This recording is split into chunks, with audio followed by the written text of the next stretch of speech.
الحمدللہ رب العالمین والصلاة والسلام علی سید الانبیاء والمرسلین اللہم صلی علی سیدنا و مولانا محمد وعلی آلہ واصحابہ وبارک وسلم وصلی علیہ۔ دنیا کے تمام دیکھنے والوں کو، تمام چاہنے والوں کو، تمام پیار کرنے والوں کو، اور جہاں جہاں تک اس وقت میری آواز کو سنا اور مجھے دیکھا جا رہا ہے، جنید اقبال کی جانب سے انتہائی محبت کے ساتھ السلام علیکم۔ ایک بار پھر ناظرین، آپ کو پر نور صبح نور کے ساتھ میں دل کی گہرائیوں سے خوش آمدید کہتا ہوں، اور آئیے بلا توقف چلیں گے حضرت ابو انیس محمد برکت علی علیہ رحمہ کی تالیف اسماء النبی کریم صلی اللہ علیہ وآلہ وسلم سے رسول اللہ صلی اللہ علیہ وآلہ وسلم کا ایک اسم مبارک پڑھنے اور سننے کی سعادت حاصل کرتے ہیں۔ سیدنا المعقب صلی اللہ علیہ وآلہ وسلم، ہمارے سردار، سب سے آخر میں تشریف لانے والے، درود و سلام بھیجے اللہ آپ صلی اللہ علیہ وآلہ وسلم پر، آپ صلی اللہ علیہ وآلہ وسلم کی آل پاک پر، اور صحابہ کرام رضوان اللہ تعالیٰ علیہم اجمعین پر۔ حضرت سیدنا جبیر بن مطعم رضی اللہ عنہ سے روایت ہے، حضور نبی کریم صلی اللہ علیہ وآلہ وسلم نے ارشاد فرمایا کہ میرے 5 نام ہیں، میں محمد ہوں صلی اللہ علیہ وآلہ وسلم، احمد بھی ہوں، ماہی بھی ہوں جس کے ذریعے اللہ تبارک و تعالیٰ کفر کو مٹاتا ہے، اور میں حاشر بھی ہوں جس کے قدموں پر سب کو جمع کیا جائے گا، اور میں موقب بھی ہوں یعنی تمام انبیاء کرام علیہ السلام سے آخر میں آنے والا ہوں۔ ہمارے ساتھ آج جڑے رہیے صاحب، کیونکہ آج سلسلہ انبیاء کرام میں انشاءاللہ ہم حضرت موسیٰ علیہ السلام کی بارگاہ میں چلیں گے۔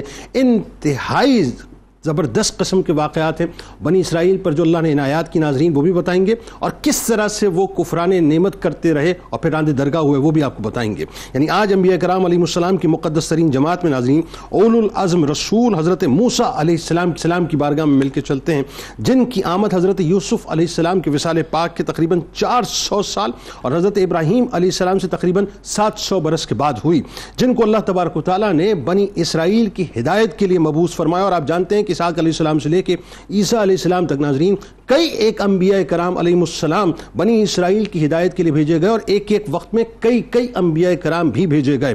اچھا، حضرت موسیٰ علیہ السلام کا معاملہ یہ تھا ناظرین کہ آپ جانتے ہیں کہ وہاں پر فرعون نے باقاعدہ خدائی کا دعویٰ کیا تھا، تنہ خدائی کا دعویٰ کرنے والے وقت کے فرعون سے آپ باقاعدہ ٹکرائے، اور اللہ نے اسے اور اس کے پیروکاروں کو نیل میں غرق کر کے رکھ دیا، اور رہتی دنیا تک فرعون کو عبرت کا نشان بنا دیا۔ حضرت ابن عباس اور حضرت ابن مسعود رضی اللہ تعالیٰ عنہ سے روایت ہے کہ فرعون نے خواب دیکھا تھا کہ گویا ایک آگ بیت المقدس کی طرف چلی آ رہی ہے، اور اس نے مصر کے گھروں اور تمام قبطیوں کو جلا دیا، لیکن بنی اسرائیل کو آنچ نہ آئی۔ فرعون نے بیدار ہونے کے بعد اپنے ملک کے تمام کاہنوں، نجومیوں، جادوگروں اور دیگر ماہرین کو جمع کیا، اور سب سے اس خواب کی تعبیر معلوم کی، جس پر انہوں نے جواب دیا کہ بنی اسرائیل میں ایک بچہ پیدا ہوگا اور اس کے ہاتھوں اہل مصر کی ہلاکت ہوگی۔ لہذا اس خواب کے بعد ناظرین وہ مزید فکر مند ہو گیا، اور اس نے حکم جاری کر دیا کہ بنی اسرائیل میں پیدا ہونے والے تمام لڑکوں کو قتل کر دیا جائے، اور دیکھتے ہی دیکھتے فرعون کے حکم پر بنی اسرائیل کے تقریباً 70,000 نو مولود بچے ناظرین ذبح کر دیے گئے۔ لیکن وہی بات جسے اللہ رکھے، موسیٰ علیہ السلام کی پیدائش ہونی تھی، موسیٰ علیہ السلام کی پیدائش ہوئی، ولادت کے بعد بھی قتل کا اندیشہ موجود تھا۔ اللہ تبارک و تعالیٰ نے اس کا حل بھی حضرت موسیٰ علیہ السلام کی والدہ کو سمجھا دیا، چنانچہ انہوں نے بچے کو صندوق میں لٹا کر دریائے نیل میں ڈال دیا، پھر قدرت نے وہی صندوق فرعون کی بیوی آسیہ تک پہنچا دیا، انتہائی نیکوکار خاتون۔ اللہ کی شان دیکھیے ناظرین کہ جس بچے کے خوف سے فرعون نے ہزاروں بچے ذبح کروائے، وہ بچہ کوئی اور نہیں بلکہ حضرت موسیٰ علیہ السلام تھے، جو فرعون ہی کی زیر نگرانی اور سرکاری تحفظ میں پروان چڑھنے لگے۔ اور کمال یہ کہ قدرت نے ماں کی مامتا سے بھی جو ہے انہیں دور نہ رکھا، لہٰذا رضاعت کی عمر تک اپنی والدہ کے پاس ہی پرورش پاتے رہے۔ ناظرین کرام، حضرت موسیٰ علیہ السلام انتہائی برگزیدہ اور اولو العزم اور شان و شوکت والے نبی ہیں۔ قرآن کریم کے کئی پاروں میں اور آیات مقدسہ میں باقاعدہ شاندار انداز میں آپ کا ذکر خیر بیان کیا گیا، اور آپ کا نام مبارک قرآن پاک میں تقریباً 136 بار ذکر کیا گیا۔ آپ کو اللہ تبارک و تعالیٰ کی طرف سے ایک آسمانی کتاب تورات عطا کی گئی، جنہیں آپ 10 کمانڈمنٹس بھی کہتے ہیں۔ آپ نے اللہ پاک سے کئی مرتبہ کلام کرنے کا شرف بھی پایا، اسی لیے آپ کو کریم اللہ کہا جاتا ہے۔ رب کریم نے آپ کو طور پہاڑ پر بلا کر پہاڑ کی طرف رخ کروایا، اور وہاں تجلی باقاعدہ فرمائی۔ وہ ہے نا کہ جی وہ دہن جس کی ہر بات وہی ہے خدا، چشمہ علم و حکمت پہ لاکھوں سلام، جس کے ماتھے شفاعت کا صحرا رہا، اس جبین سعادت پہ لاکھوں سلام، اور جس طرف اٹھ گئی دم میں دم آ گیا، اس نگاہ عنایت پہ لاکھوں سلام، اور کس کو دیکھا یہ موسیٰ سے پوچھے کوئی، آنکھوں والوں کی ہمت پہ لاکھوں سلام۔ ناظرین کرام، اللہ رب العالمین نے آپ کو کئی معجزات عطا فرمائے. آپ نے حضرت خضر علیہ السلام سے ملاقات بھی فرمائی. اللہ پاک نے آپ کو بہت زیادہ طاقت اور قوت بھی عطا فرمائی تھی. آپ بہت زیادہ سادہ طبیعت کے مالک بھی تھے. معراج کی رات نبی کریم صلی اللہ علیہ وآلہ وسلم نے آپ کو اپنی قبر میں نماز کی حالت میں ملاحظہ فرمایا. آپ نے معراج کی رات حضور نبی کریم صلی اللہ علیہ وآلہ وسلم کی امامت میں نماز پڑھنے کی سعادت بھی حاصل کی. امت محمدیہ پر آپ کا ایک بہت بڑا احسان کہ معراج کی رات آپ کی بدولت 50 نمازیں کم ہو کر 5 رہ گئیں. بلکہ میں عشق کی اگر زبان میں کہوں کہ آپ کو یہ موقع ملا کہ تقریباً 9 مرتبہ ان چشمان مبارک کا آپ نے دیدار کیا جو اللہ کا دیدار کر کے آئیں. موسیٰ علیہ السلام کی حیات طیبہ ناظرین کئی ایک امتحانات سے گزرتی ہے. پیدائش سے لے کر فرعون کے دربار میں آپ علیہ السلام کی پرورش تک کا زمانہ آپ نے دیکھا. پھر مصر سے آپ علیہ السلام کا نکلنا اور شہر مدین میں حضرت شعیب علیہ السلام کے پاس کچھ وقت گزرنا. اس کے بعد آپ علیہ السلام کی بعثت کا زمانہ، فرعون اور اس کی حکومت والوں سے آپ علیہ السلام کے متعدد تنازع، قارون کا خزانوں کے ساتھ زمین میں دھس جانا، جادوگروں کا سامنا کرنا، ان جادوگروں کا ڈھیر ہونا، ان کا ایمان لانا، نیز فرعونیوں پر 5 عذابوں کا آنا اور آپ کی دعا سے ٹلنا. پھر فائنلی فرعونیوں کی چنگل سے موسیٰ علیہ السلام و بنی اسرائیل کو نجات ملنا. یعنی فرعونیوں کا دریائے نیل میں غرق ہو کر رہتی دنیا تک یعنی مکمل طور پہ عبرت کا نشان بن جانا. اور 6 لاکھ بنی اسرائیلیوں کے ساتھ آپ کا میدان تی میں جانا. 6 لاکھ بنی اسرائیلیوں کا قوم مالکہ سے جہاد سے انکار کرنا، میدان تی میں 40 برس رہنا، منو سلوا کا اترنا، پتھروں سے 12 چشموں کا جاری ہونا، حضرت موسیٰ علیہ السلام اور بنی اسرائیل کے درمیان کا کشمکش کو ہونا، پھر کوہ طور پر جانا، تورات کا لانا، سامری جادوگر کا فتنہ، قوم کا بچڑے کو پوجنا، بنی اسرائیل کی سرکشی، سروں پر کوہ طور کا معلق ہو جانا اور پھر اللہ کی طرف سے سزا میں مبتلا ہونا. بہت کچھ ہے ناظرین جو موسیٰ علیہ السلام نے دیکھا اور بہت کچھ ہے جو بنی اسرائیل دیکھنے کے باوجود بھی دیکھنا نہیں چاہتے تھے. آج آغاز کرتے ہیں، انہی پہ گفتگو کریں گے. ہمارے ساتھ 3 شخصیات موجود ہیں، یقین تعارف کے محتاج نہیں. پہلی شخصیت ممتاز عالم دین محترم جناب مفتی ارشاد حسین سعیدی صاحب تشریف فرما ہیں. دوسری شخصیت ممتاز عالم دین جناب علامہ اکرام حسین القادری صاحب تشریف فرما ہیں. اور تیسری شخصیت ممتاز عالم دین جناب مفتی محمد مدنی رضا صاحب تشریف فرما ہیں. تینوں احباب کو السلام علیکم، خوش آمدید.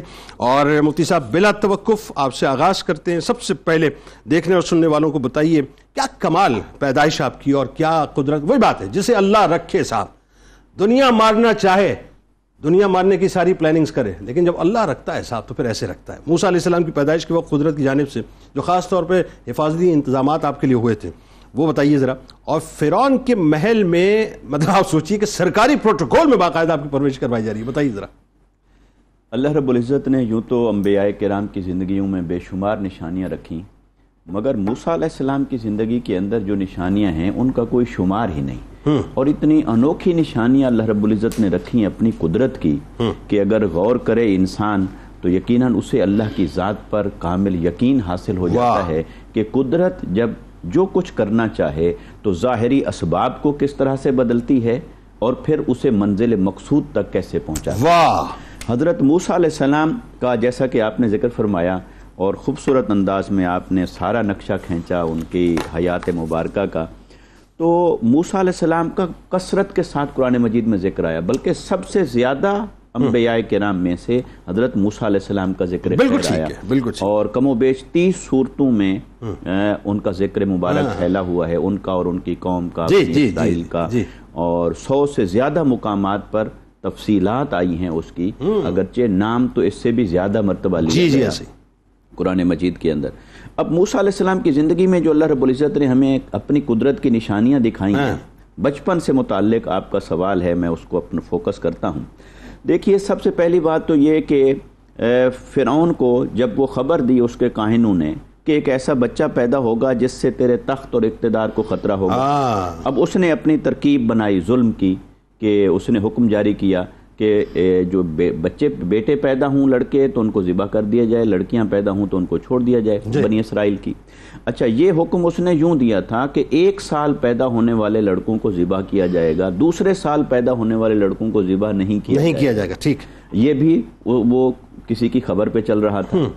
اور اللہ رب العزت نے موسیٰ علیہ السلام کو اسی سال میں پیدا فرمایا جس سال کے لیے ان کا فیصلہ تھا کہ اس سال پیدا ہونے والے بچوں کو قتل کیا جائے گا، جبکہ اللہ تعالیٰ اس سال بھی پیدا کر سکتا تھا، لیکن قدرت بتا رہی ہے کہ میں قدرت ہوں. اور آپ کے جو بھائی حضرت ہارون علیہ السلام وہ سال پیدا وہ دوسرے سال پیدا ہوئے.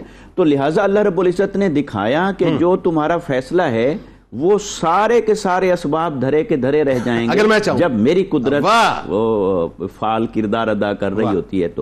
تو موسیٰ علیہ السلام کی ولادت اسی سال ہوتی ہے.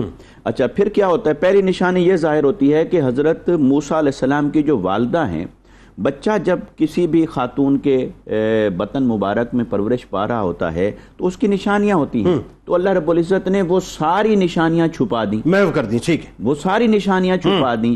اور پھر حتیٰ کہ آپ کی ولادت باسعادت ہوتی ہے. سبحان. اور ولادت باسعادت ہوتی ہے تو اللہ رب العزت نے حضرت موسیٰ علیہ السلام کی والدہ کو وحی خفی کے ذریعے سے اللہ رب العزت نے انہیں سارا کچھ سمجھا دیا، ان کے دل کو مطمئن کر دیا، ان کے دل میں القاء فرما دیا کہ یہ بچہ ہے اور یہ بچہ ہمارا ہے. اب ہم اس کی پرورش کرنے والے ہیں، اور ہمارا اس معنی میں ہے کہ یہ ہمارے پیغام کو لے کر آگے جانے والا ہمارا نبی ہے اور حق کو آگے بلند کرنے والا ہے، لہٰذا یہ ہماری نشانیوں میں سے ایک ہے. تو لہٰذا اس کی ساری ذمہ داری ہم نے اون کر رکھی ہے.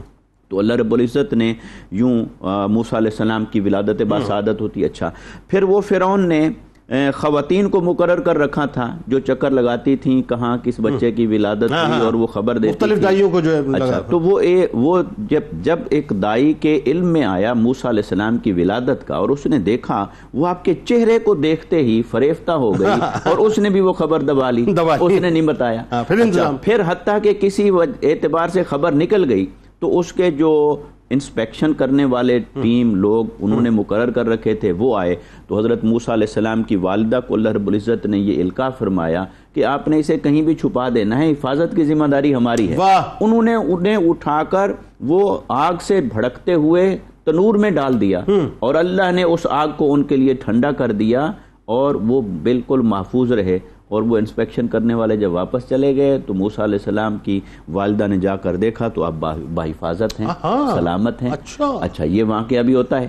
پھر آپ یعنی معجزہ آپ کا بچپن سے ہی یعنی یہ ظاہر ہوتے چلے جا رہے ہیں اور اللہ کی نشانیاں ظاہر ہوتی ہیں. اچھا پھر اسی طرح ایک اور نشانی یہ ظاہر ہوتی ہے کہ جب آپ کی والدہ کو محسوس ہوا کہ اب شاید زیادہ عرصہ تک انہیں چھپانا مشکل ہو جائے، تو پھر آپ نے اللہ رب العزت نے جو ترکیب ان کے دل میں ڈالی، ایک بڑھئی کو بلایا کہ ایک صندوق بنا دیں لکڑی کا اور انہیں دریا میں پھینک دیں. اور اللہ رب العزت نے اس بات کو قرآن مجید کے اندر خود بیان فرمایا وَأَوْحَيْنَا إِلَىٰ أُمِّ مُوسَىٰ أَنْ أَرْضِعِيهِ نہیں، اور ہم نے موسیٰ علیہ السلام کی والدہ کو یہ وحی فرما دی تھی کہ آپ اسے جب خوف محسوس کریں تو آپ اسے دریا کے اندر پھینک دیں. فَأَلْقِيهِ فِي الْيَمِّ وَلَا تَخَافِي، دریا میں پھینک دیں اور خوف نہیں کرنا، حفاظت ہم کریں گے. اچھا وہ بڑھئی جو ہے اس کو جب یہ پتہ چلتا ہے وہ انعام کے لالچ میں جاتا ہے فرعون کے دربار میں کہ میں یہ خبر لایا ہوں.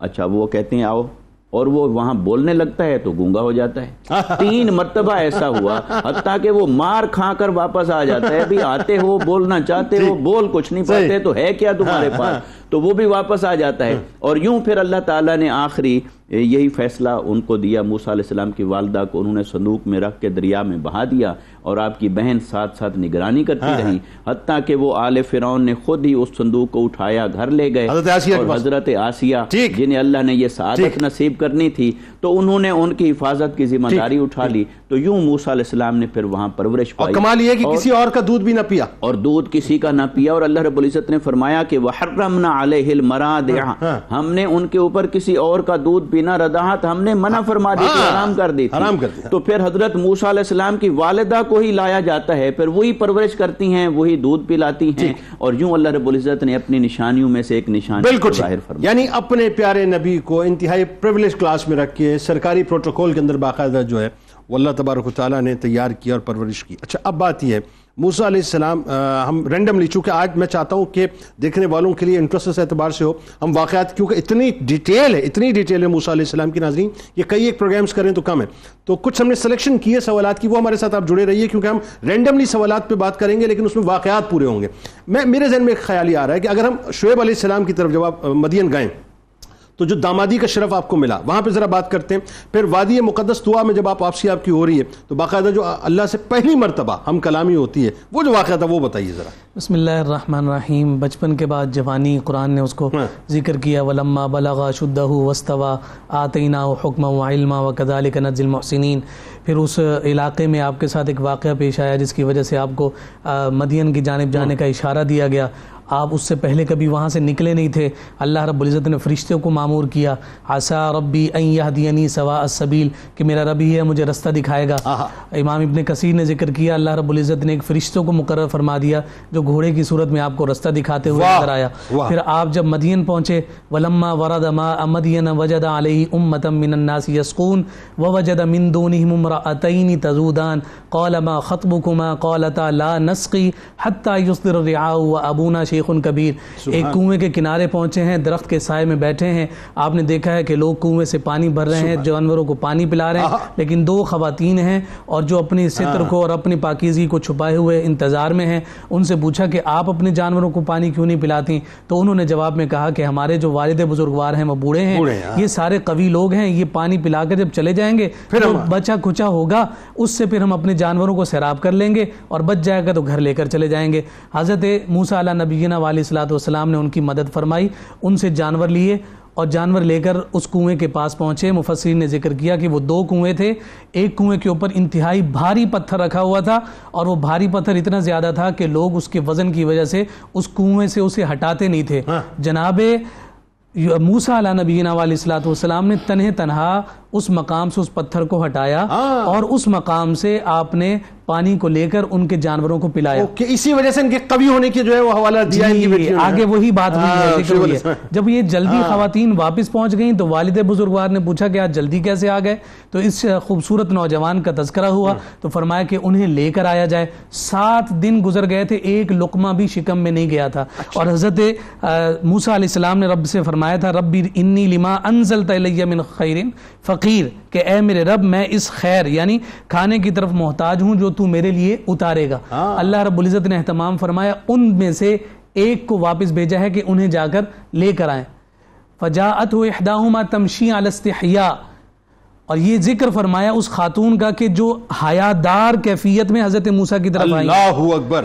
جو حیادار خاتون ہوتی ہے قرآن اس کا ذکر کرتا ہے. واہ واہ واہ واہ. فجاءته احداهما تمشی علی استحیاء, آ کر کہنے لگی ان ابی یدعوک لیجزیک اجر ما سقیت لنا, کہ والد بلا رہے ہیں, آپ نے ہماری جو مدد کی ہے اس پر آپ کو کچھ اجرت دیں. چونکہ حضرت موسیٰ علیہ نبینا علیہ السلام اس پر اجرت نہیں لینا چاہتے تھے, لیکن ان کے والد سے بزرگی کی وجہ سے ان سے ملنا چاہتے تھے. جب وہاں پر پہنچے ہیں انہوں نے پوری رویداد کو ذکر فرمایا, اور پھر آپ نے حضرت شعیب علیہ السلام چونکہ ان کے والد ہیں, انہوں نے کہا لا تخف نجوت من القوم الظالمین, کہ خوف کرنے کی ضرورت نہیں, اللہ رب العزت نے اس قوم سے آپ کو نجات دے دی.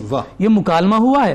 اور پھر اس کے بعد انہی دو جو شہزادیاں ان میں سے ایک کہہ رہی ہے احداہما یا ابت استاجر, اے بجان ان کو اجرت پر رکھ لیتے ہیں نا, یہ ہمارا کام کریں گے, ہم ان کو مزدوری دیں گے. ان خیر من استاجرت القوی الامین, یہ جو قوی تھا وہ پتھر ہٹانے کی وجہ سے. والد نے پوچھا کہ امین کیسے؟ کہا کہ انہوں نے ایک نگاہ بھی اٹھا کر ہماری جانب لی. اس سے بڑھ کر امانت داری کیا ہو سکتی ہے؟ جب یہ چیزیں سنی تو انہوں نے کہا انی اريد ان انکحک احدی ابنتی ہاتین علی ان تأجرنی 8 حجج, فرمایا کہ میں یہ ارادہ کرتا ہوں کہ ان 2 شہزادیوں میں سے ایک کا نکاح تمہارے ساتھ کر دوں, تم 8 سال میرے گھر میں جو ہے رہو اور میری خدمت کرو. اگر 10 سال کر دو گے تو یہ تمہاری جانب سے مجھ پر صلہ رحمی ہوگی. یہ معاہدہ طے ہو گیا. پھر اس کے بعد یہ نکاح ہوا. نکاح ہونے کے بعد جب حضرت موسیٰ علیہ نبینا علیہ الصلوۃ والسلام کو یاد ستائی والدہ سے ملنے کی, اجازت لی کہ میں مصر جانا چاہتا ہوں. اب جب اپنی زوجہ محترمہ کو لے کر نکلے ہیں تو وہ خاتون آپ کی جو زوجہ محترمہ ہے وہ حاملہ تھی. اس مقام پر پہنچے کہ جہاں پر آپ کو درد ذہ اٹھا, آپ دائیں بائیں دیکھتے ہیں کوئی آثر نظر نہیں آتا. دور آپ کو جب ایک مقام پر آگ بھڑکتے ہوئے نظر آئی اور سخت سردی کی رات ہے تو آپ نے اپنی اہلیہ کو وہیں روکا اور فرمایا کہ کسو انی آنست نارا لعلی آتیکم منہا بخبر او جذبۃ من النار لعلکم تصلون, کہ آپ یہیں ٹھہریے, میں نے ایک آگ دیکھی ہے, شاید وہاں سے کچھ خبر لاؤں یا تمہارے لیے کوئی آگ لے آؤں کہ تم اس سے ٹھنڈک سے اپنے آپ کو محفوظ کرو. آپ جب وہاں پہنچے ہیں ہری بھری ہریالی ہے لیکن آگ اس میں جل رہی ہے, نہ کوئی پتا اس میں سے آگ کے اثر میں ہے اور نہ ہی کوئی اور شے. پھر آپ آگے دیکھیے کہ اللہ رب العزت نے اس مقام پر آپ اس چیز کو دیکھ کر جب واپس آنے لگے تو فرمایا کہ گھبرانے کی ضرورت نہیں, انی انا اللہ رب العالمین. یہ پہلا کلام جی یا موسیٰ انی انا اللہ رب العالمین. اور پھر اس کے بعد انی انا ربک فاخلع علیک, اپنا انک بالواد المقدس طویٰ, وَأَنَا اخْتَرْتُكَ فَاسْتَمِعْ لِمَا يُوحَىٰ إِنَّنِي أَنَا اللَّهُ لَا إِلَٰهَ إِلَّا أَنَا فَاعْبُدْنِي وَأَقِمِ الصَّلَاةَ لِذِكْرِي. یہ پہلی وحی ہو گئی، پہلا کلام ہو گیا. اب دیکھیے اللہ رب العزت مکالمہ فرما رہا ہے کہ اے موسیٰ تیرے ہاتھ میں کیا ہے؟ فرمایا کہ وَمَا تِلْقَ بِيَمِينِكَ يَا موسیٰ، تیرے ہاتھ میں کیا ہے؟ ہِیَ عَصَايَ. یہ عصا کون سا ہے؟ جب بکریاں چرانے پر حضرت شعیب نے معمور کیا تھا تو انہیں عصا دیا، یہ حضرت آدم کا عصا جو جنت سے آیا جی جنت سے آیا تھا. اور پھر فرمایا کہ یہ عصا ہے، اس سے میں سہارا لیتا ہوں. فرمایا اسے زمین پر پھینکو، زمین پر پھینکا گیا. فَأَلْقَاهَا فَإِذَا هِيَ حَيَّةٌ تَسْعَىٰ، وہ زندہ ہو گیا. اور فرمایا گھبرانے کی ضرورت نہیں، دوبارہ اٹھا لو، یہ ویسے کا ویسا ہو جائے گا. وَاضْمُمْ يَدَكَ إِلَىٰ جَنَاحِكَ تَخْرُجْ بَيْضَاءَ مِنْ غَيْرِ سُوءٍ مِنْ آيَةٍ أُخْرَىٰ. فرمایا کہ ہاتھ ڈالو، وہ روشن ہوگا، لیکن ہوگا کیسا؟ بغیر عیب کے ہوگا. لِنُرِيَكَ مِنْ آيَاتِنَا الْكُبْرَىٰ اذهب الى فرعون انه طغى. اور پھر اس کے بعد آگے ساری چیزیں. یہاں وہ کلام ذکر کرنے کے بعد سوال صرف اتنا تھا تیرے ہاتھ میں کیا ہے. لیکن وہی بات ہے کہ اللہ تعالیٰ سے جو ہے ہم کلامی، اور کیا خوبصورت ہم کلامی ہیں. اچھا جی، اب آئیے ذرا، کیونکہ میں نے کہا نا کہ آج کا پروگرام سینopsis کی صورت میں ہے، ڈیٹیلنگ تو ہم بہت نہیں کر پائیں گے، لیکن انٹرسٹنگ واقعات ہیں اور ایسے واقعات ہیں کہ جس میں بہت کچھ سیکھنے کو ہے. اب آئیے اس طرف. اللہ تعالیٰ نے چوزن فیوز میں رکھا بنی اسرائیل کو، اور ظاہر ہے ان کو ایک پریویلیج کلاس دی، ان پہ اپنی نوازشات کی، اپنی عنایات کی، اپنی نعمتوں کی ہر طور سے بارش کی. یعنی سوچیے نا کہ آسمان سے من و سلوہ اتر جائے صاحب، اس سے بڑھ کے نوازشات اور کیا، دسترخوان آسمان سے آ رہا ہے. لیکن وہی بات ہے، ماننے کو تیار نہیں. اس پہ جا کے ہم آگے بات کرتے ہیں. لیکن جو قوم فرعون کا خاص طور پہ رویہ تھا، اور فرعون کا خاص طور پہ رویہ تھا، اس پہ بات کرتے ہیں پہلے، کہ 5 مختلف قسم کے عذاب آئے ان کے اوپر. ٹھیک ہے، اور پھر فائنلی یہ ہوا کہ نیل کے اندر اللہ تعالیٰ نے فرعون کو اور فرعونیوں کو غرق کر دیا. وہ کیا ہوا ذرا بتائیے. بسم اللہ الرحمن الرحیم. اللہ تبارک و تعالی جب کسی قوم کو عذاب دیتا ہے نا، تو پہلے اس عذاب سے پہلے اس کو مہلت دی جاتی ہے. ٹھیک ہے. تو اب یہاں پر جو ہے وہ فرعون کو جو مہلت دی جا رہی تھی، یا فرعونیوں کو جو مہلت دی جا رہی تھی، وہ اس کے باوجود سرکشی کے اندر مبتلا تھے. اللہ تبارک و تعالی نے جو 5 عذابات دیے وہ 7 دن تک رہے، اور 1 مہینے کے گیپ سے رہے. ہر عذاب کے بعد جو ہے وہ یہ کہتے تھے کہ ہم اللہ تبارک و تعالی پر ایمان لائیں گے، اور ہم جو ہے وہ اب سرکشی نہیں کریں گے، اور بنی اسرائیل کو ٹچ نہیں کریں گے. اور جیسے ہی وہ عذاب ٹلتا دوبارہ اپنی سرکشی پر آتے. اس کا تذکرہ اللہ تبارک و تعالی نے فرمایا کہ فَأَرْسَلْنَا عَلَيْهِمُ الطُّوفَانَ وَالْجَرَادَ وَالْقُمَّلَ وَالضَّفَادِعَ وَالدَّمَ آیَاتٍ مُفَصِّلَاتٍ، کہ ہم نے ان کے اوپر طوفان، ٹڈی، اور ایک پسو ٹائپ کا جو چھوٹا کیڑا ہوتا ہے، وہ کول جسے کہتے ہیں، جو وغیرہ، یہ ساری چیز، مینڈک اور خون، یہ ہم نے جدا جدا نشانیاں ان کو کیا شدید. لیکن اس کے باوجود جو ہے وہ ایمان نہیں لے کر آئے اور سرکشی کرتے رہے. اب یہ جو ساری تفصیل ہے نا اس کے بارے میں، یہ ہے کہ جب فرعونیوں کی سرکشی بڑھی تو اللہ تبارک و تعالیٰ کی بارگاہ میں حضرت موسیٰ علیہ السلام نے دعائے ضرر کی ان کے خلاف. اللہ تعالیٰ نے حضرت موسیٰ علیہ السلام نے عرض کی کہ یا اللہ تو ان پر ایسا عذاب بھیج کہ جو میری قوم کے لیے عبرت ہو، بعد والوں کے لیے عبرت ہو، اور ان کے لیے سزا بن جائے. تو جیسے ہی حضرت موسیٰ علیہ السلام نے دعا کی تو پہلا عذاب ان پر طوفان کا نازل ہوا. وہ اس طریقے سے کہ بادل سایہ فگن ہوئے، ایک دم اندھیری رات ہوئی، اور پھر اس کے بعد طوفانی بارش ہوئی. اور کہا جاتا ہے کہ اس قدر طوفانی بارش تھی کہ جو قبطی تھے، یعنی جو فرعونی تھے، ان کے گھروں میں پانی بھر گیا. اور اس قدر پانی بھرا کہ ان کی جو ہنسلیاں ہیں نا گردن کی، وہاں تک پانی رہا. اگر ان میں کوئی بیٹھ جاتا تو وہ ڈوب جاتا. ایسی ان کی کیفیت ہو گئی تھی. 1 ہفتے تک یہ عذاب ان کے اوپر رہا. جب وہ پریشان ہوئے تو حضرت موسیٰ علیہ السلام کی بارگاہ میں عرض گزار ہوئے کہ حضور آپ جو ہے وہ ہمارے لیے دعا کریں، ہم انشاءاللہ اب سرکشی نہیں کریں گے. اچھا، پھر دوسری بات یہ کہ یہ جو ان کے اوپر عذاب نازل تھا، بنی اسرائیلیوں کے گھر ان سے متصل پانی نہیں تھا، بالکل خشک ہوتے تھے، اور وہاں پہ پانی نہیں ہوتا تھا. جب یہ عذاب ٹلا تو اللہ تبارک و تعالیٰ نے اس عذاب کو دور کرنے کے بعد ان کی جو کھیتیاں تھیں اس کو ہرا بھرا کر دیا. وہاں پر طرح طرح کے پھل اور میوے اگنا شروع ہو گئے. تو انہوں نے یہ کہا کہ یہ طوفان تو در حقیقت اللہ تعالیٰ کی طرف سے ہمارے لیے نعمت تھا. انہوں نے پھر سرکشی کی. تو اب جب سرکشی کرتے رہے، 1 مہینہ گزرتا رہا عافیت کے ساتھ، پھر ان کے اوپر ٹڈیاں مسلط کر دی گئیں. وہ ٹڈیاں ان کے سارے کھیتوں کو، پھلوں کو کھا گئیں، اور سارے ان کے کھانے میں گھس جاتی تھیں، اور انتہا درجے کی ٹڈیاں تھیں کہ ان کے گھر بھر گئے تھے. اس سے ٹڈی دل تو بہت آسانی سے لوگ اس لیے فالو کر لیں گے. ٹڈیوں کا جو معاملہ ہمارے ساتھ بھی ہو چکا ہے، پوری جو ہے کھیتیاں وہ چٹ کر جاتی ہیں. جی، پوری کھیتیاں وہاں پہ چٹ ہو گئی. تو انہوں نے پھر حضرت موسیٰ علیہ السلام کی بارگاہ میں دوبارہ عرض کی کہ آپ جو ہے وہ ہمارے لیے دعا کریں. اور بنی اسرائیل محفوظ تھے, وہ محفوظ تھے, ان کے کھیت محفوظ تھے, ٹھیک ہے, وہ سارے عذابات سے محفوظ بالکل تھے. ٹھیک ہے. اب جب یہ حضرت موسیٰ علیہ السلام کی بارگاہ میں عرض کی, انہوں نے دعا کی, تو حضرت وہ ٹڈیاں ہٹ گئیں. ٹھیک ہے. اب 1 مہینے تک وہ سب معاملہ چلتا رہا خیر کے ساتھ, اور وہ سرکشی کرتے رہے کہ چلیں جتنا ہے ہم اسی سے گزارا کر لیں گے. تو پھر اللہ تبارک و تعالیٰ نے ان کے اوپر جو ہے وہ کیڑوں کو مسلط کر دیا. اب یہ جو کیڑے تھے ان کے بارے میں آتا ہے کہ یا تو یہ جوں تھی یا پسو وغیرہ تھے, اور یہ اس قدر شدید تھے کہ جب یہ کسی کپڑے میں گھس جاتے کسی انسان کے تو اس کی جلد خراب کر دیتے تھے, ان کے گھروں کی چیزوں کو برباد کر دیا, چمڑا مطلب بھویں وغیرہ سب چڑھ کر جاتے, حتیٰ کہ بھویں, پلکیں, اور یہاں تک کہا جاتا ہے کہ ان کے گھر کی جو چھتیں تھیں, لوہے کی جو کیلیں تھیں, وہ سب کی سب کھا گئیں, اور جو کھیتیاں باقی رہ گئی تھیں وہ بھی تباہ ہوئیں. پھر اس کے بعد ہم دیکھتے ہیں کہ یہ عذاب ٹالا تو پھر ان کے اوپر مینڈکوں کا عذاب ہوا. مینڈکوں کے عذاب کے اندر یہ تھا کہ جب بھی کوئی شخص کسی مقام پر بیٹھتا تو وہاں پر جو وہ مینڈک آ کر ہزاروں مینڈک آ جاتے, اس کے لیے بیٹھنا مشکل ہو جاتا تھا. حتیٰ کہ کہا جاتا ہے کہ جب وہ گفتگو کرنے کے لیے منہ کھولتے تو ان کے منہ کے اندر چھلانگیں لگا لیتے تھے. اس قدر مینڈکوں کا عذاب, اور یہ اتنا شدید تھا کہ فرعون اس کی وجہ سے رو پڑے اور حضرت موسیٰ علیہ السلام کی بارگاہ میں عرض کی, پھر دعا کی گئی, پھر یہ عذاب ٹلا.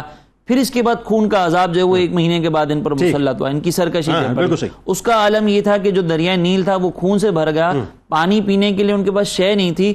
حتیٰ کہ وہ معاملہ یہ تھا کہ انہوں نے پھر جا کے فرعون کے بارگاہ میں, جو فرعونی تھے, انہوں نے کہا فرعون سے کہ بھائی یہ جو خون کا معاملہ ہے بنی اسرائیلیوں کے ساتھ تو نہیں, ہمارے ساتھ چل رہا ہے. تو فرعون نے کہا تم ان کے برتن سے ہی پی لو. اب ہوتا یہ تھا کہ اس برتن سے جب کوئی بنی اسرائیلی پانی پیتا تو وہ صحیح رہتا, لیکن جیسے ہی فرعونی پانی پیتا وہ معاملہ خراب ہو جاتا. اس عذاب کے اندر جب فرعون ایک ہی برتن سے آپس میں لب لگا کے پیے تو جو بنی اسرائیل کو ملتا تھا وہ پانی ملتا تھا. ایک عورت جو ہے وہ بنی اسرائیلی عورت کے پاس آئی, اس نے کہا کہ بھائی تم ایسا کرو کہ مجھے پانی جو ہے وہ اپنے منہ میں ڈال کے میرے منہ میں ڈال دو. تو اس بنی اسرائیلی عورت نے اپنے منہ میں پانی ڈال کے اس کے منہ میں جیسے ہی ڈالا تو وہ خون بن گیا. فرعون کی حالت یہ تھی کہ اس نے جو ہے وہ درختوں کی جو رطوبت ہوتی ہے اس کو چوسنا شروع کر دیا تھا شدت, لیکن جیسے ہی وہ منہ میں جاتی وہ خون بن جاتی. پھر جب یہ سارے معاملات ہوئے, سارے عذابات ٹلے, لیکن اس کے بعد پھر آخر میں یہ ہوا کہ وہ سرکشی کرتے رہے, اور پھر اللہ تبارک و تعالیٰ نے ان کے اوپر جو ہے وہ ان کو غرق کرنے کا جو عذاب تھا وہ مسلط کیا. اس کا معاملہ یہ تھا کہ مصر کی طرف روانہ ہونے کا جیسے ہی حکم دیا تو موسیٰ علیہ السلام اپنی قوم کو لے کر گئے. وہ پورا ایک مشہور واقعہ ہے کہ حضرت موسیٰ علیہ السلام نے عصا مارا اور دریا نے راستہ بنا دیا. یہاں پہ ایک اور چیز کہ وہاں پہ بنی اسرائیل پر یہ احسان تھا کہ انہوں نے جب پانی جو ہے وہ کھڑا ہوا, 12 رستے دیواریں بن گئی, تو بنی اسرائیلیوں نے عرض کی کہ حضرت موسیٰ علیہ السلام نے کہ ہمیں کیسے پتا چلے گا کہ ہمارے ساتھ والے صحیح ہیں یا نہیں. تو اللہ تبارک و تعالیٰ نے اس کو ایسا کر دیا کہ وہ آپس میں ایک دوسرے کو دیکھ رہے تھے, سی تھرو ہو گئی تھی وہ دیواریں. کہا کہ ہمیں گفتگو بھی کرنی ہے تو وہاں پہ کھڑکیاں بن گئی. یہ احسانات بنی اسرائیلیوں پر تھے, اور ادھر ہی جو ہے وہ فرعونیوں کو جیسے ہی وہ دریا کے بیچ میں پہنچے اللہ نے غرق کر دیا, اور قیامت تک کے لوگوں کے لیے یہ اس کی ممی پڑی ہوئی ہے نا, لوگ دیکھنے جاتے ہیں عبرت نشان قیامت, مطلب وہ قرآن نے کہا عبرت نشان تو عبرت نشان بنا دیا. اور کمال یہ ناظرین, یہ وہ زمین ہے, یہ واحد وہ زمین ہے جس نے ایک ہی مرتبہ سورج دیکھا اور اب وہ کبھی بھی سورج نہیں دیکھے گی. بلکہ اگر میں غلط نہیں ہوں تو شاید امام جعفر صادق علیہ السلام سے یا حضرت عبداللہ ابن عباس سے یہ سوال بھی ہوا تھا کہ وہ کون سی زمین ہے جس نے ایک ہی مرتبہ سورج دیکھا. تو آپ نے بتلایا یہ وہ زمین ہے بنیادی طور پہ کہ جس کو چونکہ اللہ تعالیٰ نے جو ہے وہ اس وقت دریا کو کھول دیا تھا تو سورج کی شعائیں جو ہے براہ راست زمین پہ پڑیں, اور اس کے بعد جب دریا جو ہے وہ دوبارہ مل گیا آپس میں, فرعونی غرق ہو گئے, اس کے بعد کبھی بھی سورج جو ہے وہ زمین نہیں دیکھے گی. ہمارے ساتھ جڑے رہیں. لوٹ کے آپ کو بتلاتے ہیں قارون کا خزانہ ہے نا, اس پہ بات کرتے ہیں, اور موسیٰ علیہ السلام کا کیا معاملہ تھا. درود پاک سرکار کی بارگاہ میں. فاطمہ وسیدتنا زینب وسیدنا حسن وسیدنا حسین وعلى آلہ وصحبہ وبارک وسلم وعلى آلہ وصحبہ وبارک وسلم. جناب ایک بار پھر میں آپ کو خوش آمدید کہتا ہوں. حضرت موسیٰ کلیم اللہ علیہ السلام کا ذکر پاک ہے, اور یہاں تک تو پہنچ گئے صاحب کہ آپ نے سن لیا کہ فرعون کو اللہ تبارک و تعالیٰ نے غرق کر دیا. انا ربکم الاعلیٰ کا دعویٰ وہ کرتا تھا نا, خدائی کا دعویٰ کرتا تھا. یعنی اس سے مراد یہ ہے کہ انسان کو طاقت کا, قوت کا, کرسی کا, حکومت کا زعم نہیں ہونا چاہیے. جب اللہ تبارک و تعالیٰ تنابیں کھینچتا ہے نا یوں کھینچتا ہے تنابیں، تو ساری زمین جو ہے نا اس کی پلٹ دیا کرتا ہے. جس زمین کے اوپر اس کو بڑا ناز ہوتا ہے نا کہ وہ اکڑ اکڑ کے چلتا ہے، جس کرسی کے اوپر اس کو بڑا ناز ہوتا ہے کہ کرسی میری ہے صاحب، میں آج اس پہ بیٹھا ہوں، ڈومینیٹنگ ہوں، میں جو چاہوں گا کروں گا، مائٹ از رائٹ والی جو پالیسی ہوتی ہے، ایک لمحے جو ہے، ایک لمحے کے اندر اللہ تبارک و تعالیٰ اس کرسی کے پایوں کو سرکا دیا کرتا ہے، کھینچ لیا کرتا ہے، اور انسان کو پتہ ہی نہیں چلتا کہ انسان کی اوقات جو ہے وہ چند لمحوں کے اندر انسان کے سامنے آشکار ہو جاتی ہے کہ یہ تیری اوقات ہے، یہ تیری اوقات ہے. آئینہ دیکھ اپنا، یہ تیری اوقات ہے. اور اوقات تو یہی ہے صاحب، اوقات تو یہ، وہ ہارون رشید نے کہا تھا نا، یعنی شفیع بلخی رحمۃ اللہ علیہ نے جب ہدایت دیتے ہوئے ایک بات فرمائی تھی، بہت طویل واقعہ، مختصر ایک جملے میں بتاؤں کہ کرکس آپ نے بتایا تھا جب وہ صحرا میں جا رہا تھا کہ بس یہ سمجھ لے خلیفہ کہ انسان کی اوقات فقط ایک گھونٹ پانی پینے اور ایک گھونٹ پانی نکالنے سے زیادہ نہیں ہے. تو فرعون کو اللہ تعالیٰ نے بتلا دیا کہ تیری اوقات کچھ نہیں ہے. اب آئیے ذرا دوسرا فیز ہے قارون کا. لوگوں کو بڑا ناز ہوتا ہے اپنی دولت کے اوپر، ہے ہائے پیسہ، ہائے پیسہ، میرے پاس پیسہ ہے. کیا انجام ہوا صاحب؟ 70 اونٹوں کے اوپر اس کی جو ہے وہ اپنا چابیاں، صرف چابیاں لگتی تھی، خزانے کی چابیاں لگتی تھی. ذرا سوچئے، بتائیے ذرا موسیٰ علیہ السلام اور قارون کا کیا معاملہ تھا اور کیا انجام ہوا قارون کا؟ جی، اللہ رب العزت نے قارون کے کردار کو بھی موسیٰ علیہ السلام کے ضمن میں بیان فرمایا ہے. ان قارون کان من قوم موسیٰ فبغى علیہم. سب سے پہلی بات تو یہ ہے کہ یہ جو دو قومیں آباد تھیں، ایک قبطی قوم تھی جو فرعونی تھے، ٹھیک، اور دوسرا بنی اسرائیل تھے جو موسیٰ علیہ السلام کی قوم تھی. تو وہ فرعون اور حامان وہ دونوں قبطی قوم میں سے تھے. لیکن یہ جو قارون تھا یہ بنی اسرائیل میں سے ہی تھا. بلکہ بعض روایات میں جو حضرت عبداللہ بن عباس سے مروی ہے اس سے تو یہ ملتا ہے کہ یہ موسیٰ علیہ السلام کا رشتہ دار تھا، بلکہ بعض نے لکھا کہ چچا زاد بھائی تھا. اچھا. تو لہٰذا اس اعتبار سے ہم دیکھیں تو موسیٰ علیہ السلام کی ٹکر جن 3 کرداروں سے ہوئی، ان 3 کرداروں میں فرعون یہ گویا کہ اس دور کے اعتبار سے آپ دیکھیں تو سیاسی قوت، بالکل ٹھیک ہے. پھر حامان اس کو دیکھیں تو یہ عسکری قوت، ٹھیک ہے. پھر قارون اس کو دیکھیں تو یہ معاشی قوت. اور اللہ رب العزت نے موسیٰ علیہ السلام کا جو واقعہ قرآن مجید کے اندر بار بار کثرت سے مختلف جہتوں سے بیان فرمایا ہے، یہ اس لیے کہ در حقیقت اس میں تمام انسانیت کے لیے وہ نصیحت اور وہ سبق چھپا ہوا ہے کہ ان واقعات کو دیکھیں، نصیحت پکڑیں اور اس سے رہنمائی. سامری کو بھی شامل کر لینا، وہ بھی تو ایک قوت تھا نا ظاہر ہے. سامری تو وہ سامری جادوگر، اور وہ بھی وہ یعنی منافق کے طور پر وہ آپ ہی کے قوم کے ساتھ وہیں رہتا تھا، اس پہ آگے جا کے بات کرتے، دین اور ایمان خراب کرنے میں اپنا کردار ادا کیا. تو جب ہم اس کو دیکھتے ہیں تو قارون کا خزانہ یہ تھا کہ 70 اونٹ لے کر چلتے ہیں اور 70 اونٹ اس کی چابیاں لے کر چابیاں لے کے، جسٹ امیجن خزانہ کتنا، تو وہ خزانہ کتنا. اور اس کے بارے میں یہ آتا ہے کہ اس نے یہ خزانہ کہاں سے حاصل کیا تھا. وہ تھا تو بنی اسرائیل میں سے، لیکن خزانہ اس نے فرعون سے حاصل کیا، اس کے دربار میں ملازمت کر کے، اس کی خوشامد کر کے. تو گویا کہ یہاں پر یہ اینگل بھی ہمیں مل رہا ہے کہ وہ جس قوم میں سے تھا اسی قوم کا استحصال ہو رہا تھا، اور گویا وہ اپنے قوم کے ساتھ غداری کرتے ہوئے وہ فرعون اور فرعونیوں کے ساتھ ملا ہوا تھا اور مالی مفادات وہاں سے حاصل اور اپنے آپ کو ذاتی طور پہ انڈیویجولی مستحکم کر رہا تھا، اپنے آپ کو ذاتی طور پر، اور قوم کو مستحکم کر رہا تھا. یعنی قوم کے مفادات اسے عزیز نہیں تھے، بلکہ اپنی ذات کو وہ فوکس کر کے چل رہا تھا. اچھا، جب موسیٰ علیہ السلام پوری بنی اسرائیل کو لے کر آئے تو یہ بھی آ گیا.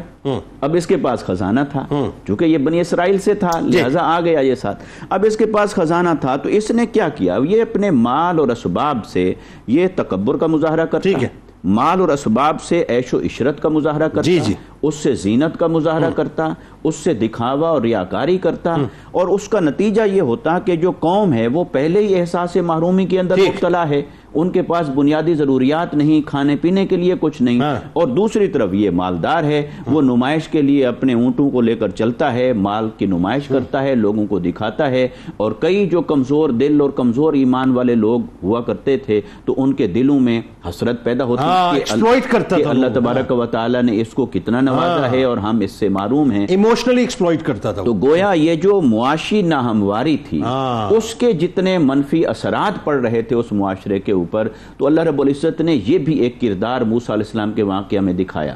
اچھا، پھر یہاں پر یہ آتا ہے کہ موسیٰ علیہ السلام کی قوم کے جو اہل ایمان تھے وہ اسے نصیحت کرتے، اسے کہتے کہ یہ جو تم نے مال تمہیں اللہ نے دیا ہے اور اس مال کو تم کمزوروں پر، محتاجوں پر، غریبوں پر خرچ کرو۔ اب وہ جواب میں کیا کہتا تھا؟ قال انما اوتیتہ علی علم عندی، میرے علم کی بنیاد پر۔ اس نے کہا یہ جو مال میرے پاس ہے یہ میرے اپنے علم کی بنیاد پر ہے، یعنی میرے پاس علم ہے، میں نے اس علم کی بنیاد پر یہ مال اور دولت اور خزانے جمع کیے ہیں۔ تو لوگ اسے متوجہ کرتے کہ یہ اللہ کا احسان ہے، اور وہ کہتا کہ یہ میرے اپنے علم کی کمائی ہے۔ اور یہیں سے انسان پھنستا ہے، پھسلتا یہیں پہ، اسی مقام پہ پھسلتا ہے۔ جب وہ اسے اللہ کی نعمت تصور کرنے کی بجائے اپنی طرف اور اپنی کاریگری کی طرف منسوب کر لیتا ہے تو پھر یہی انسان کا زوال شروع ہوتا ہے۔ تو وہ یہ کرتا رہے۔ تو پھر اللہ تبارک و تعالی نے فرمایا کہ وہ اہل ایمان اسے کہتے کہ وَلَا تَنْسَ نَصِيبَكَ مِنَ الدُّنْيَا، تو ایسا کر کے اللہ نے دنیا میں ہر ایک کے لیے ایک حصہ رکھا ہے، تیرا بھی ایک حصہ ہے، تو لہٰذا اسی حصے تک ہی رہے اور باقی مخلوق خدا کے اوپر خرچ کر۔ تو وہ ان کا ٹھٹھا مذاق کرتا، ان کا تمسخر اڑاتا اور ان کی غربت کا مذاق اڑاتا، یعنی زکوٰۃ دینے، صدقات دینے سے مکمل طور پہ جو ہے مال کو خرچ نہ کرتا۔ اور حتیٰ کہ پھر اللہ رب العزت نے اس کے بارے میں فیصلہ فرما لیا کہ اب اس کے سامنے اتنی واضح نشانیاں ہیں، یعنی آپ یہ دیکھیے کہ جیسا کہ حضرت نے ابھی بیان فرمایا تھا، تو قبطی قوم کے اوپر، فرعونیوں پر جتنے عذاب نازل ہوئے تھے وہ سارے عذاب بھی تو یہ دیکھ چکا تھا، اور موسیٰ علیہ السلام کی واضح نشانیاں بھی دیکھ چکا تھا، اور نجات پانے کے لیے آ گیا ان کے ساتھ ہی۔ یہ ساری کھلی نشانیاں دیکھنے کے باوجود مال کی محبت اس کے دل میں ایسی تھی کہ وہ اس مال اور اسباب کو نہ تو اللہ کا فضل و رحمت سمجھ رہا ہے بلکہ اپنی طرف منسوب کر رہا ہے، اور غریبوں، محتاجوں اور کمزوروں کے اوپر خرچ بھی نہیں کر رہا، اور اسے نصیحت کے لیے ڈرایا جاتا ہے، واز کیا جاتا ہے، پھر بھی وہ نصیحت نہیں پکڑ رہا۔ تو جب وہ اپنی اس گمراہی اور دلالت کے آخری حد تک پہنچ گیا اور اس نے اپنی اصلاح کے لیے کوئی ایک موقع سے بھی فائدہ نہ اٹھایا، تو اللہ تعالیٰ نے فرمایا ہم نے فیصلہ کر لیا، فَخَسَفْنَا بِهِ وَبِدَارِهِ الْأَرْضَ، ہم نے فیصلہ کر لیا کہ اسے اس کے اپنے گھر میں مال سمیت، خزانوں سمیت، اسباب سمیت اسے زمین کے اندر دھنسا دیں گے، اور پھر اس کا نام تک نہ رہا ناموں میں۔ اللہ اکبر، اللہ اکبر، اللہ اکبر، اللہ رب العزت نے موسیٰ علیہ السلام کے مد مقابل وہ جو فرعون کا کردار دکھایا، سیاسی قوت، وہ کیسے تباہ و برباد ہو گئی، پھر حامان کا کردار دکھایا، وہ عسکری قوت ہے، وہ فوج کا سپہ سالار تھا، اس کو دکھایا کہ اس کی ساری طاقت اور توانائی کام نہیں آئی، اور یہ اس کے پاس مال، اسباب، خزانے کام نہیں آئے۔ قدرت جب کوئی فیصلہ کر لیتی ہے اور اللہ تعالیٰ جب کمزوروں کے حالات بدلنا چاہتا ہے تو پھر اللہ تبارک و تعالیٰ یوں اپنی نشانیوں کو ظاہر کرتا ہے۔ تھوڑا سا وقت آپ کا لوں گا، ایک آیت مبارکہ پہ اختتام کرتا ہوں۔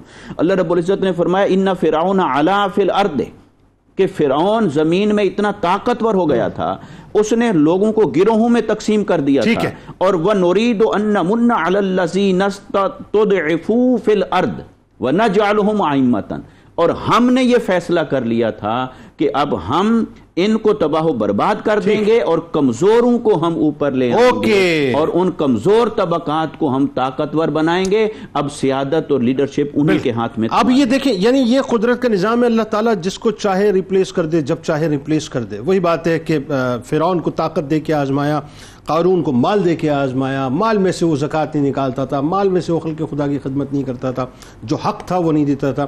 اب یہاں بھی دیکھیے اللہ چاہتا تو وہ صرف قارون کو غرق کر دیتا، اور جو خزانے جو اللہ تعالیٰ کہہ رہا تھا کہ لوگوں میں تقسیم کرو ویسے ہی تقسیم کروا دیتا، لیکن اللہ ان باتوں سے ماور ہے۔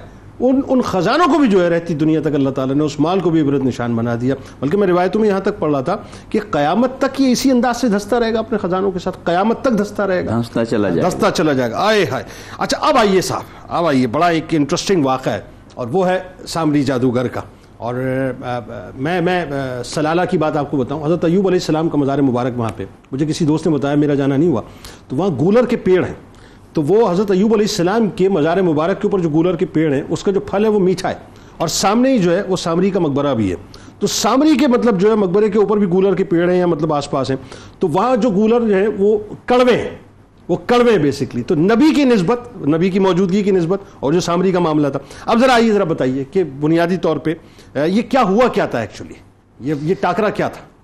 جی جیسا کہ قبلہ مفتی صاحب نے بڑی وضاحت کے ساتھ وہ جو مختلف طاقتیں جو جناب موسیٰ علیہ السلام کے ساتھ جن کا ٹکراؤ ہوا ہے، ان میں ایک بڑا نام یوں سمجھیے کہ جو سفلی طاقت تھی وہ ایک سامری کے نام سے ہمارے سامنے آتی ہے. اور اس میں اگر آپ اجازت دیں تو یعنی نام نہاد جعلی مذہبی طاقت. نعم ٹھیک ہے. اور چونکہ وہ خود جو ہے جناب موسیٰ علیہ السلام کے ماننے والوں کے اندر اس نے اپنے آپ کو چھپا کر رکھا ہے، گویا کہ یوں سمجھ لیجئے کہ منافقت کا ایک جو علم تھا وہ سامری کے ذریعے سے واضح ہوا اور سامنے ہوا، اور اس کا کس طرح سے حضرت موسیٰ علیہ السلام نے مقابلہ کیا وہ قرآن مجید فرقان حمید میں بے شمار مقامات. نام اس کا بھی موسیٰ تھا؟ سامری تو قرآن نے ذکر کیا، ما خطبو کا یا سامری قرآن میں ذکر ہوا، مفسرین نے ممکن ہے کہ ذکر کیا ہو. ٹھیک. اچھا، اس کا آغاز کہاں سے ہو رہا ہے، اس کی ابتدا کہاں سے ہو رہی ہے؟ حضرت موسیٰ علیہ نبینا علیہ الصلوۃ والسلام اپنے ساتھ 70 افراد کو لے کر آپ تشریف لے کر جا رہے ہیں اللہ رب العزت کی پاک بارگاہ سے تورات کے حصول کے لیے. ٹھیک ہے. اور اس مقام پر قرآن مجید فرقان حمید اس بات کو ذکر کر رہا ہے کہ وہ 70 افراد حضرت موسیٰ کے ساتھ ہیں، لیکن وہ سارے پیچھے رہ گئے اور حضرت موسیٰ جلدی جلدی آگے بڑھ رہے ہیں. اور قرآن کہتا ہے کہ اللہ رب العزت نے حضرت موسیٰ سے کہا وما اعجلک عن قومک یا موسیٰ، کہ اے موسیٰ تجھے اپنی قوم سے کس چیز نے جلدی میں مبتلا کر دیا کہ آگے بڑھتے چلے جا رہے ہو؟ تو اس کے جواب میں انہوں نے کہا کہ عجلت الیک ربی لترضی، مولا یہ میں جلدی اس لیے کر رہا ہوں کہ تاکہ تو مجھ سے راضی ہو جائے.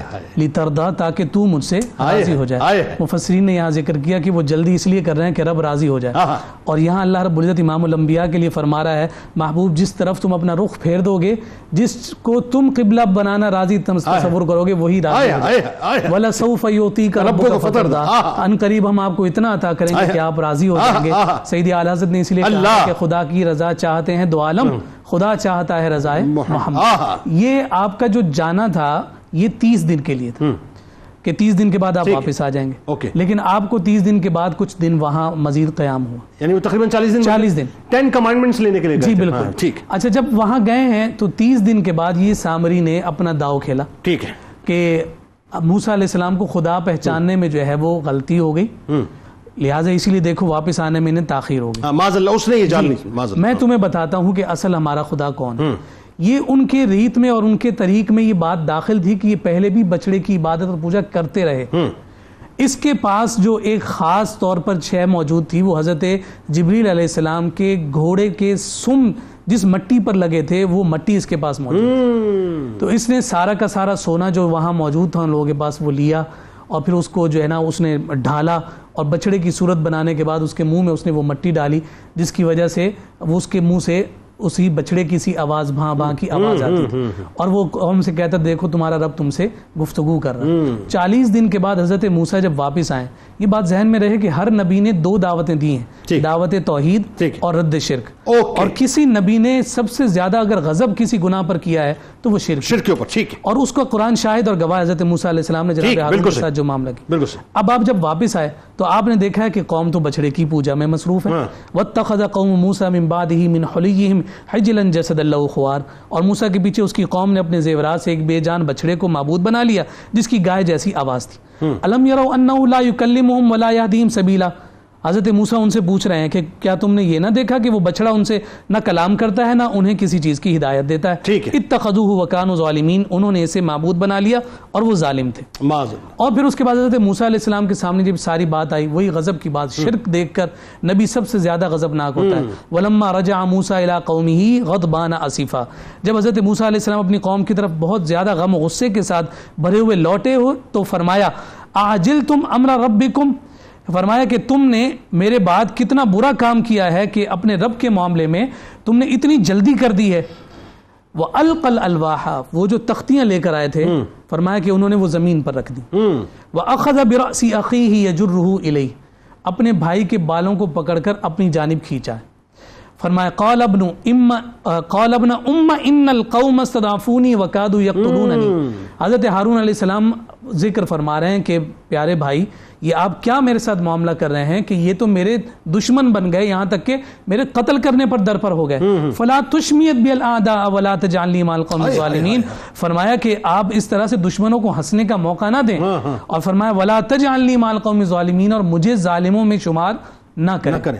جب یہ بات ذکر ہوئی تو آپ کا غصہ ٹھنڈا ہوا اور اب اپنے لیے بھی اور اپنے بھائی جناب ہارون کے لیے دعا کر رہے ہیں رب اغفر لی ولی اخی، کہ میری بھی مغفرت فرما اور میرے بھائی کی بھی مغفرت فرما. مفسرین نے یہاں ذکر کیا یہ جواب تھا ان لوگوں کے لیے جو ہنس رہے تھے، دیکھا دونوں بھائیوں کو لڑا دیا کہ آپ نے فوراً دعا کر کے یہ ذکر فرما دیا کہ بھائی کے لیے ہمیشہ دعا ہی نکلا کرتی. بالکل صحیح. پھر اس کے بعد آپ پہنچے ہیں سامری کے پاس، اس سے پوچھا بھائی یہ تو نے کیا کیا؟ فما خطبک یا سامری، اے سامری تو نے یہ کیا حال کر دیا؟ قال بصرت بما لم يبصروا به فقبضت قبضة من اثر الرسول فنبذتها وكذلك سولت لي نفسي. اس نے کہا میں نے وہ دیکھا جو لوگوں نے نہ دیکھا، تو میں نے فرشتے کے نشان سے ایک مٹھی بھر لی، پھر اسے ڈال دیا اور میرے نفس نے یہ بڑا اچھا کر کے میرے سامنے رکھا تھا. اب آپ نے اس کے ساتھ کلام کیا اور اس کو یہ ذکر کر رہے ہیں بس ٹھیک ہے تو نے جو کرنا تھا کر لیا.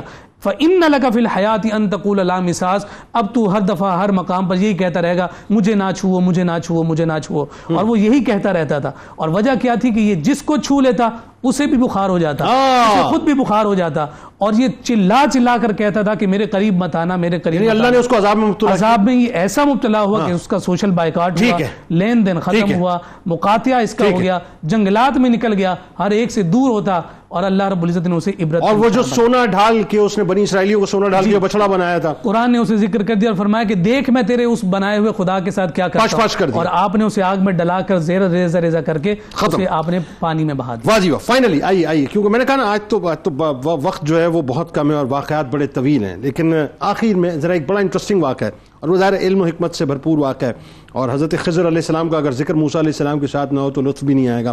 جو ملاقات کے احوال ہیں وہ ذرا بتائیے موسیٰ علیہ السلام کی اور خضر علیہ السلام کی. بسم اللہ الرحمن الرحیم. اس واقعے کا جو خلاصہ ہے وہ کچھ اس طریقے سے ہے کہ ایک مرتبہ حضرت موسیٰ علیہ السلام جو ہے وہ لوگوں کے درمیان خطاب فرما رہے تھے. خطاب فرمانے کے دوران کسی نے آپ سے پوچھا کہ کیا آپ سے بھی زیادہ کوئی علم رکھنے والا ایک ایسی شخصیت ہے جس کو آپ جانتے ہوں؟ تو حضرت موسیٰ علیہ السلام نے فرمایا کہ میرے علم میں ایسی کوئی شخصیت نہیں ہے. تو اللہ تبارک و تعالیٰ نے جو ہے وہ پھر حضرت خضر علیہ السلام کی طرف نشاندہی فرمائی، اور حضرت موسیٰ علیہ السلام نے ارادہ کیا کہ اپنے غلام یوشع بن نون کے ساتھ جو ہے وہ اس کے پاس جائیں، حضرت خضر علیہ السلام کی بارگاہ میں حاضر ہوں اور ان سے اکتساب فیض کریں. حضرت خضر علیہ السلام بھی جو ہے وہ اللہ کے نبی ہیں، بنی اسرائیل سے ہی آپ کا تعلق تھا، لیکن زہد و قناعت کی وجہ سے وہ لوگوں سے کٹ کر جنگلات میں رہتے تھے. ٹھیک. تو اب اس واقعے کا جو ذکر ہے سورہ قحف آیت نمبر 60 میں ہے. اس میں ابتدا کچھ اس طریقے سے ہے کہ حضرت موسیٰ علیہ السلام جب اپنے غلام کے ساتھ جا رہے تھے تو غلام کو کہا کہ لا ابرہ حتی ابلغ مجمع البحرین، کہ میں اس وقت تک سفر کرتا رہوں گا جب تک کہ میں مجمع بحرین تک نہ پہنچ جاؤں، او امضی حقبہ، یا پھر میں چلتا رہوں گا طویل مدت تک. بہرحال پھر وہ نشانی تھی کہ مجمع البحرین جو ہے وہاں پر پہنچنے کے بعد مچھلی جو ہے وہ تڑپ کر زندہ ہو جائے گی، بھنی ہوئی مچھلی. تو اپنے غلام کو کہا تھا کہ اگر ایسا کوئی واقعہ دیکھو تو مجھے بتانا. جب آپ وہ مجمع البحرین پہ پہنچے یہ واقعہ ہوا، لیکن آپ کا غلام جو ہے وہ بتانا بھول گیا. بہرحال پھر آپ تھوڑا آگے گئے، وہاں پر آپ کو بھوک کی شدت محسوس ہوئی، اپنے غلام سے کہا کہ وہ کھانا لاؤ جو ہم لے کر نکلے تھے.